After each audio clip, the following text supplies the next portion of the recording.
Hello. Mm, this is the first time that I'm getting in touch with you all to clarify something, and I think this will be the first time that I'll be thinking twice before I speak my heart, because I'm anxious that my words might be misinterpreted. So forgive me if I take a while longer than usual to communicate my thoughts. And I'd like to do this in English. In a recent interview, I was asked if I was a supporter of the left or the right wing, and I clearly stated that I believe I'm neutral, and we need to be good human beings first before we identify ourselves with our beliefs, and that the oppressed need to be protected at any cost. So further into the interview, I went on to elaborate on how I look at things, and I had quoted two references which had a huge impact on me, and which left me traumatized for days. In fact, after I watched the film The Kashmir Files, I had the opportunity to speak with the director, and this was 3 months ago. I remember telling him that I was disturbed seeing the plight of the people at that time, and being someone that I am, I would never belittle tragedy like the genocide and the generations of people who are still affected by it.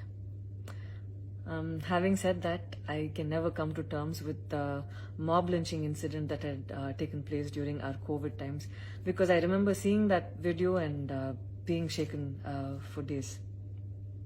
I believe that violence in any form is wrong, and violence in the name of any religion is a huge sin.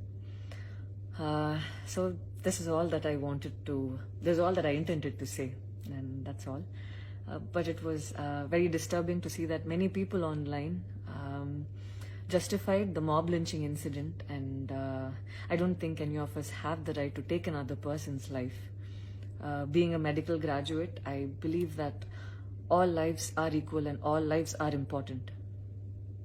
And I hope a day doesn't come when a child is born and he or she is scared of his or her identity, and I pray that we're not heading towards that, at least. 14 years of my life, my school life, I remember every day going to school and chanting, "All Indians are my brothers and sisters. I love my country and I'm proud of its rich and varied heritage." So maybe it went so deep into my head, and we as children would never differentiated each other based on culture or caste or religion. So anytime I speak, it comes from a very neutral ground, and I was very surprised to see that whatever I had spoken was taken in a completely different way. And it was also very upsetting to see that a lot of prominent personalities and websites had carried a snippet from the previous interview that I had given, even without seeing the complete interview or the genuinity behind what was said. I would like to take this opportunity to thank the people who stood by me the last few days, because I remember feeling so alone and conflicted, wondering what I did wrong, and it was heartwarming to see that a lot of people raised their voice in support of me, and I felt like they knew me for who I am. So thank you so much for making me feel like I wasn't alone. So I wish you all happiness, peace and love. Thank you so much.